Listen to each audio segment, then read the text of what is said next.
You are watching KVU 25 News Now at 10. Good evening and thank you for joining us. I'm Amaya Norman. And I'm Trenton Whiting. The crosswalk art in downtown Victoria is being removed steadily after orders from Governor Abbott to clear Texas roadways of distractions. I spoke with one of the artists of these crosswalks who says he's disappointed in their removal, but he understands and hopes to have more opportunities in the future. As progress continues on the crosswalk art removal, some of the artists involved are expressing their disappointment. When I first got the news, of course it was a gut punch, of course it was. But after a few days, me and Josh had talked a lot about it, and we both collectively agreed that, even when they're gone, it doesn't take away from the memories, it doesn't take away from the hard work. Nathan Rodriguez was brought into the project by fellow artist Joshua Vega. Both painted the crosswalks in just 10 days with only 1 day as a break. But we made it happen, we made it work, but it was a lot of fun. It was really cool getting to be a part of something that was just bigger than I was. Despite the disappointment, Rodriguez hopes to do more projects that fit the statutes issued by Governor Greg Abbott. Maybe we had it taken away, but now it's like, now I'm looking for other avenues. I'm looking to a way to repurpose and try to find walls that I'm like, maybe I can dedicate this wall to this crosswalk, or maybe I can find, see what the ruling is actually, so that way I can find different platforms and different areas to paint on. While the art may be disappearing, Rodriguez says memories of the work and the relationships built can't ever be taken away. I think we would have rather been able to work as hard as we did, have them for a little bit and lose them, than never have them at all. I think that was a big part of it, and not only that too, but it kind of became almost inspirational to me. CNN has learned members of Texas National Guard are expected to leave Chicago soon and return home. About 200 troops arrived in the city about a month ago. The Trump administration ordered the troops to Chicago to help with immigration enforcement and to protect federal workers. But a federal judge stopped the deployment, and the troops have stayed at training bases outside the city for several weeks. Now let's go to Trey Mining with the first look at our forecast. Trey, today been beautiful. Oh, it's just a beautiful day. Yeah, it was. I love the sun. The weather was nice. It wasn't too hot. It wasn't too cold. It was perfect. Yes. Now, Trey, how is the weather going to be looking for the rest of this weekend? We have a few more days of nice weather, above normal temperatures, sunny skies to enjoy. Current temperature 67 degrees, still on the humid side pretty much, 97% humidity, just about saturated out there. Maybe a little bit of fog out there as well, coming up in the overnight hours. But as we go through the next couple of days, good weather to continue. Then rain chances return again. And will there be any cooling behind these rain chances, or during those rain chances in our region here? Find out a little bit later on in the full forecast. Back to you. Thank you, Trey. Now to the tragedy on a Nevada highway. An 11-year-old boy on his way to school killed in what police are calling a case of road rage. ABC's Melissa Adon joins us from Los Angeles with the latest. This morning, police in Nevada arresting 22-year-old Tyler Matthew Johns, who they say shot and killed an 11-year-old boy during a road rage incident. The boy killed as he was on his way to school. Police say at around 7:30 Friday morning, the child's stepfather and another driver, now identified as Johns, had a heated exchange while attempting to pass each other, merging onto the 215 freeway near Henderson, southeast of Las Vegas. Our suspect then produced a handgun and fired one round at our victim vehicle, tragically striking an 11-year-old passenger who was sitting in the back seat of that vehicle. Moments after the shooting, authorities say the stepfather rammed John's car and both drivers proceeded to get out and fight on the side of the freeway before a passing police officer took Johns into custody, recovering the firearm they say he used. Henderson police say despite the efforts of first responders, the boy died from his injuries at the hospital. I would rather you be stuck in traffic and late for your destination than have to go to a funeral for a loved one or potentially spend the rest of your life in prison. The fight over whether Trump officials defied a court order and a deportation case is flaring up again. A federal appeals court has refused to reinstate a judge's criminal contempt finding against officials accused of using the Alien Enemies Act to deport alleged Venezuelan gang members. Earlier this year, a federal judge ordered the government to stop those removals, but flights continued, and migrants were held for months in a prison in El Salvador before a prisoner swap. The judge said the actions showed willful disregard for the court, but a panel threw out that contempt ruling, and the full court is letting that decision stand. Still, the judge can keep investigating the officials involved. In Chicago is becoming the center of the Trump administration immigration crackdown. The city has been full of tension as police clash with protesters and lawyers argue in court. On Friday, several people were arrested near the Immigrant Processing and Detention Center in Broadview, Illinois. Earlier this week, a federal judge ordered the release of more than 600 people arrested in the Chicago area as part of the Trump administration's immigration crackdown. After plaintiffs argued those arrests violated a 2022 settlement agreement over warrantless arrests in the Chicago area, Cheryl Hubbard has more. What started as a peaceful protest in a suburb west of Chicago Friday turned chaotic after protesters reportedly pushed past barriers. The U.S. Immigration and Customs Enforcement Facility in Broadview, Illinois, has been at the heart of Operation Midway Blitz and the site of repeated clashes between protesters and federal agents. They got the right to protest, have at it. But don't cross the line. I was watching the videos before I came out here.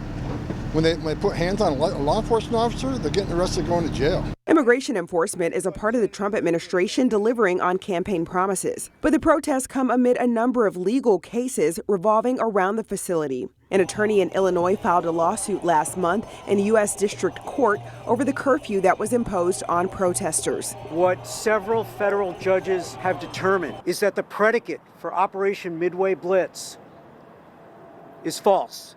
And amid legal claims by advocates that the center has, quote, inhumane conditions, a U.S. magistrate judge and a small group of attorneys visited the detention center Thursday to investigate. The Department of Homeland Security has denied any claims that there are subprime conditions at the facility. And in yet another legal battle, a top Border Patrol official, Gregory Bavino, was rebuked by a U.S. District Court judge over heavy-handed tactics and issued a preliminary injunction blocking the use of force against protesters and journalists. I'm Cheryl Hubbard reporting.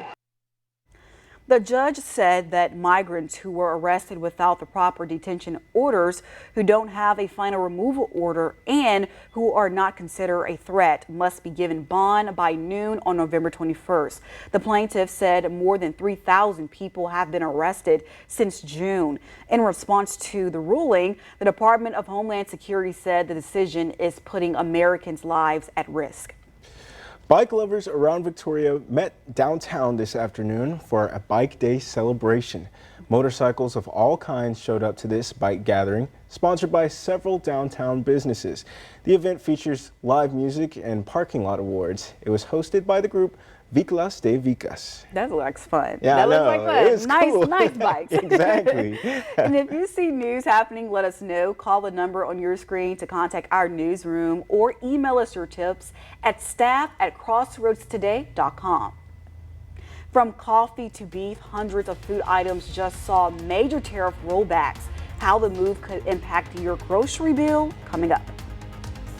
Take a look at the almanac for today. 87 degrees was the high in Victoria. Very much above normal. Our normal is 74 degrees. Near our normal for our normal low. That will occur in the early morning hours this morning. Cool again tomorrow morning. Hot again for your day tomorrow. Rain chance increasing slowly but surely. When will that be coming into effect? We'll find out coming up in your full forecast.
morning, the fallout is growing from the newly released Jeffrey Epstein emails. The records include multiple references to President Trump, but the president is now demanding investigations into several high-profile Democrats.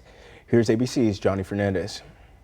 President Donald Trump, whose name appears multiple times in the newly released Epstein emails, is now calling on his administration to investigate several high-profile Democrats mentioned in the files as the House moves closer to forcing even more records to be released.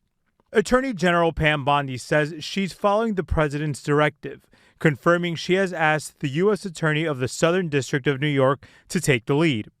That office prosecuted Ghislaine Maxwell and indicted Jeffrey Epstein before his death by suicide. On social media Friday, Trump calling it a hoax, writing that he will ask the Attorney General, the DOJ, and FBI to investigate, quote, Jeffrey Epstein's involvement and relationship with Bill Clinton, Larry Summers, and Reid Hoffman. Those names and others appear in the files. But I am considered the chief law enforcement agent in the country, and I'm allowed to do it. Clinton traveled on Epstein's plane on multiple occasions after his presidency, but says he was unaware of Epstein's crimes and never visited Epstein's private island. The former president has not been accused of any wrongdoing. In one 2011 email, Epstein writing, "I want you to realize that the dog that hasn't barked is Trump. A named victim spent hours at my house with him. He has never once been mentioned." The president has denied any allegations of wrongdoing.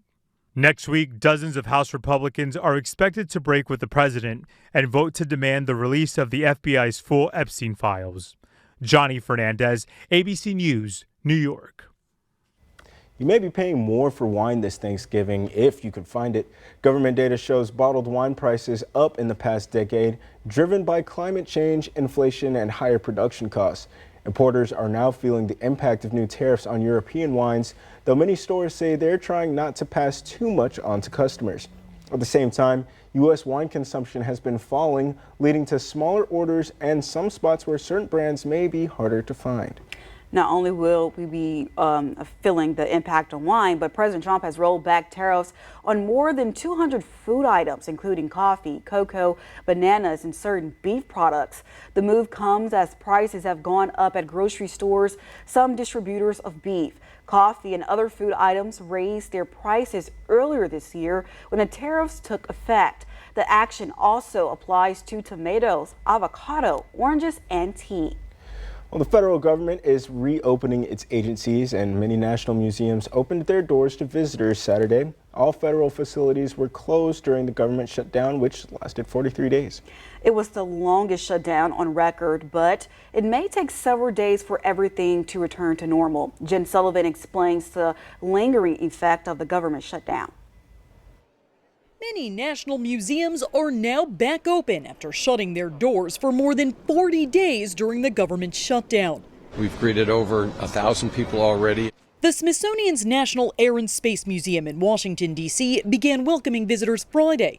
The Smithsonian Institution includes 19 museums and the National Zoo in D.C. All were forced to shut their doors when the federal government shut down October 1st, leaving many tourists frustrated. It was a little disheartening to kind of just see the city be a little bit more of a ghost town, but, you know. Smithsonian officials posted on X that they will reopen on a rolling basis, with all facilities open by Monday. We've been here for 5 days, and so we were expected to see all the museums, but like I said, we booked over 2 months ago, so before the shutdown happened. While national museums and federal agencies open back up, not everything is returning to normal right away. Saturday, the FAA gave the green light for more air traffic, but airlines are still being told they'll have to cancel 3% of their flights at 40 major airports across the country. Flight restrictions were reduced to 6% during the shutdown because there were not enough air traffic controllers to operate safely. The decision impacted thousands of flights a day. I am happy that it'll get back to some kind of normalcy or just a little bit better before the holidays. For the roughly 42 million people who rely on the federally funded Supplemental Nutrition Assistance Program known as SNAP to help them afford groceries, most will have to wait until Monday to receive their full benefits. I'm Jen Sullivan reporting. Hourly workers at Walgreens would no longer get paid time off for 6 major holidays, including Thanksgiving and Christmas. This change comes about a month after the company was bought by Sycamore Partners. Walgreens also said last month that it was laying off about 80 corporate employees. Last year, the company announced plans to close about 1,200 stores that were not doing well. Walgreens has not responded to requests for comments. Experience our digital streaming service, Crossroads Today Plus. Stream our daily newscasts and much more using your connected TV. Just download Crossroads Today Plus on your Roku, Amazon Fire TV, Apple TV, or Android TV. Just search Crossroads Today Plus. It's your fog early tomorrow morning. Nothing too widespread or too dense out there, but could be impacting a few areas if you're driving early tomorrow morning. But will be impacting us again tomorrow as warm temperatures, sunshine, then the rain chances eventually come down the line. When will that be exactly? Find out next in the forecast.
Good evening, everyone. Hope we had a great Saturday. And temperatures in the 70s currently. We have very warm temperatures over the region, not characteristic of middle November.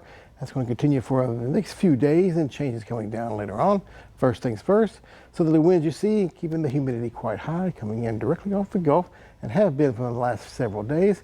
Might impact us with a little bit of patchy fog early tomorrow morning, but not anything too widespread or dense, so don't worry too much about it. But it could be impacting you if you're driving early tomorrow morning, right around sunrise or so, a little bit after. And we'll see the temperatures in the 60s for lows coming up for tomorrow morning, early in the morning time, and then rising up again almost near 90 degrees by the time we get to about 1 o'clock, 2, 3, 4 in the afternoon. So very summer-like feel on the outside. That's going to continue for the time being. And then we'll have some changes coming up. Notice the winds coming in. So that tells you right there there's not any cold fronts headed our way anytime real soon. But one will get here eventually. But we're running this through Monday into your Tuesday. Still southerly winds still impacting us here, 10 to 15 mile per hour winds. It won't be until about Thursday or so before front actually gets closer to us and passes on through. And that will give us some rainfall chances by then. Speaking of that, we'll take a look at the weather map here.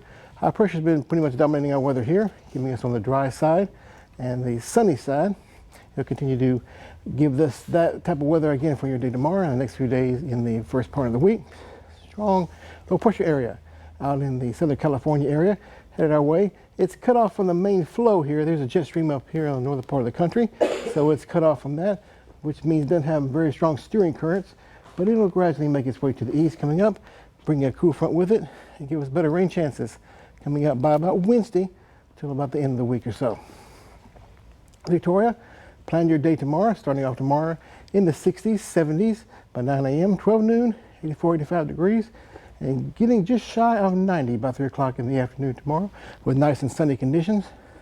Port Lavaca, a few clouds early tomorrow morning, otherwise nice and sunny coming up for the next day or two, including your day tomorrow, your Sunday, and with a clear skies by 6 p.m. Temperatures in the 70s by then, well into the 80s by the afternoon time will be the daytime high. squirrel as well. Few clouds early tomorrow morning, maybe some patchy fog as well. Keeping that going to about 9 a.m. and then reaching near 90 coming up at 3 o'clock in the afternoon with nice and sunny conditions. So enjoy that, and then there'll be some changes down the road. We do need the rainfall, and we'll be getting some rainfall chances later on. But Sunday through Monday, Tuesday, good coasting through the weather here in very nice conditions with partly cloudy skies. And then the rainfall chance begins slowly at best on Wednesday. Better chance with the front moving on through. A low pressure area over the region by your day Thursday. Some lingering chances by Friday and Saturday. Highs in the 80s, a little bit cooler by Saturday. Highs in the 70s, lows 60s and near 70 throughout the next 7 days. Now take a look at this here. This is the QR code, as you know. Get your smartphone, scan the code. You see right there, they'll take you to a web page where you can download our app. News, weather, and sports at your fingertips. It's free to have on your phone. Be connected with us. And the man with a plan with sports is Ray Robinson. Thank you, Trey. And on the final CFL recap, we talked to Victoria West running back Andrew Henley, and we also got a Saturday playoff game to discuss coming up in sports.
Wrapping up extensive coverage with our final CFL show, and Victoria West headlined in their bi-district matchup against the Corpus Christi Miller Buccaneers.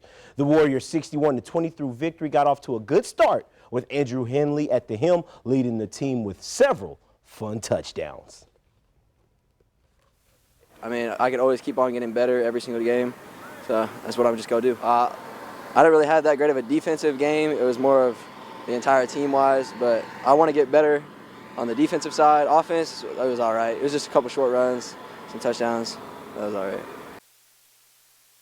Oh, yeah.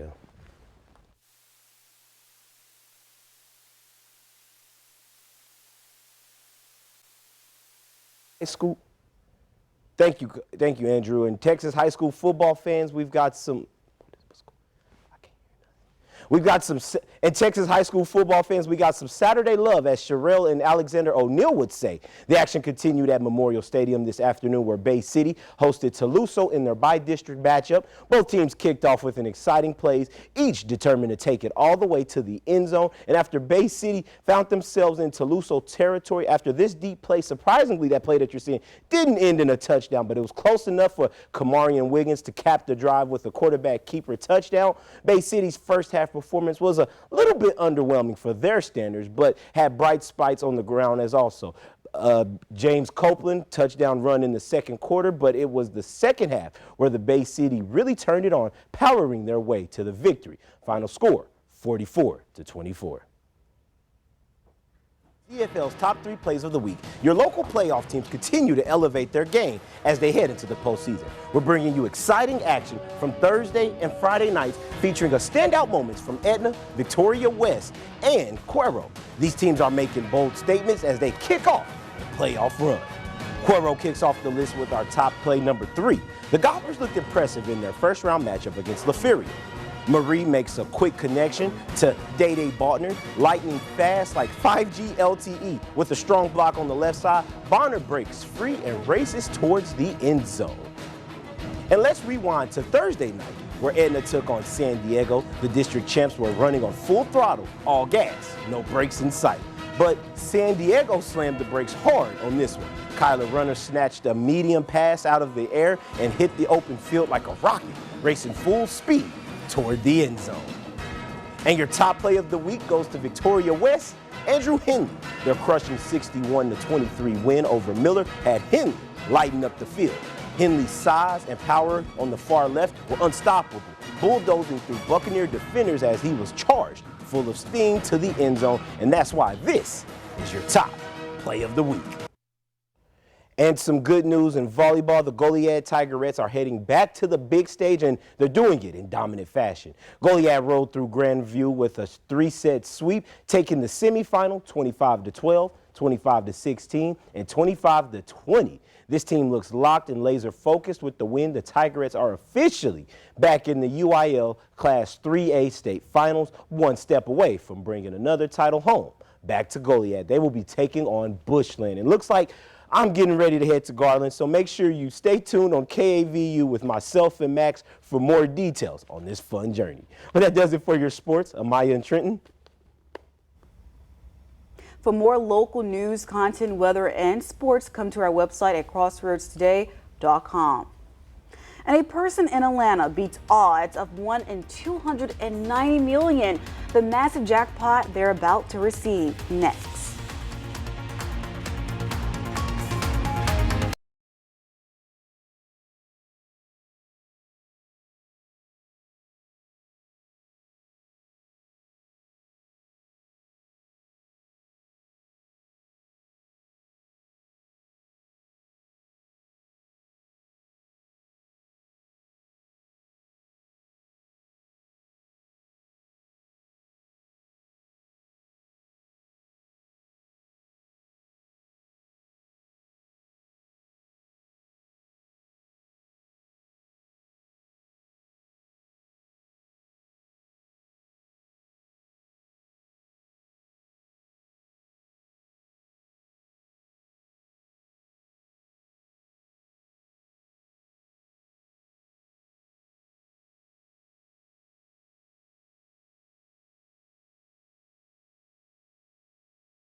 Defy tremendous odds and will become a millionaire. A Mega Million ticket sold at the Publix supermarket in town of Newnan won a massive jackpot Friday night.